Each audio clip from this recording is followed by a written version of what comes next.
Assalamualaikum warahmatullahi wabarakatuh. Halo anak-anak hebat, jumpa lagi dengan saya Ibu Linda.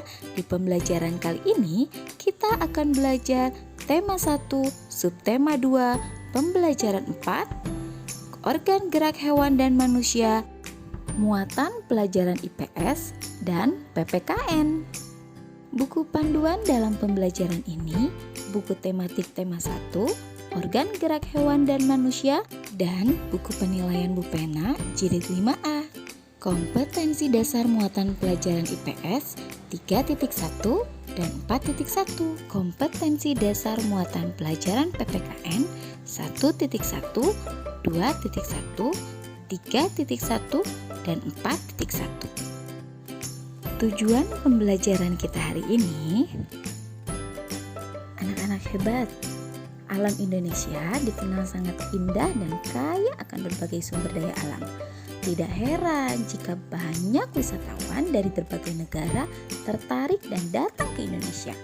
Kegiatan pariwisata ini pun berkembang di sejumlah wilayah seperti Bali, Yogyakarta, Lombok, Raja Ampat, dan lain-lain, sehingga mendatangkan keuntungan ekonomi yang tidak sedikit. Tahukah kamu, Tuhan menganugerahi negara kita sebagai salah satu penampakan alam yang terlengkap di dunia. Ada hutan, sungai, danau, laut, gunung, dataran rendah, dataran tinggi, hingga padang rumput dapat ditemukan di Indonesia. Lalu, penampakan alam yang seperti apakah yang ada di wilayah tempat tinggalmu? Yuk kita amati bentang alam Papua. Pulau Papua adalah pulau berbatasan langsung dengan negara Papua Nugini. Pulau Papua merupakan bagian dari wilayah Indonesia Timur. Pulau Papua juga merupakan pulau terbesar di Indonesia dan termasuk pulau terbesar kedua di dunia setelah Pulau Greenland. Sebagian besar daratan Papua masih berupa hutan belantara. Lebih dari 71% wilayah Papua merupakan hamparan hutan hujan tropis yang sulit ditembus karena terdiri atas lembah-lembah yang curam dan pegunungan tinggi.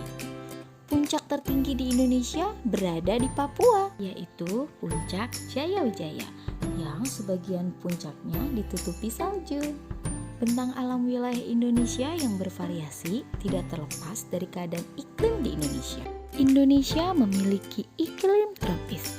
Ciri dari iklim tropis adalah suhu udara yang tinggi sepanjang tahun 27 derajat Celcius.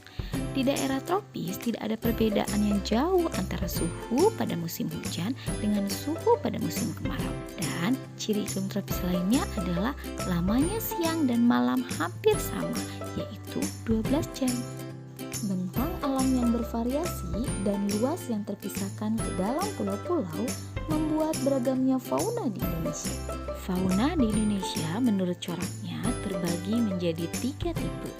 Tipe pertama yaitu fauna Indonesia bagian barat atau biasa disebut tipe Asiatis. Tipe Asiatis ini mencakup wilayah Jawa, Sumatera, Bali, dan Kalimantan. Contoh hewan tipe Asiatis adalah harimau, gajah, badak berjula 1, rusa, ular, buaya, kadal, bunglon, burung elang, jalak, merak, ikan air tawar, dan pesut.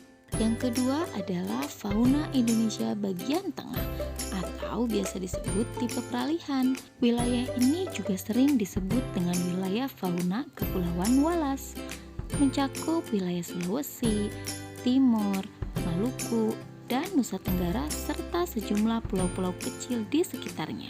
Contoh tipe hewan peralihan seperti anoa, dugong, tarsius, sapi, kuda, komodo, soa-soa, dewata, maleo, raja udang, kakatua, nuri, dan lain-lain. Tipe yang terakhir yaitu tipe Australia. Fauna Indonesia bagian timur ini mencakup Halmahera, Papua, Kepulauan Aru. Dan contoh binatangnya yaitu seperti kanguru, walabi, nokdiak atau landak hitam, kuskus, kelelawar, ular, buaya, biawak, kadal, cendrawasih, kasuari, kiwi, namundur, nuri, raja udang, dan masih banyak lagi. Anak-anak hebat, coba kalian amati peta persebaran fauna di Indonesia yang berikut ini. Nah, sekarang waktunya latihan.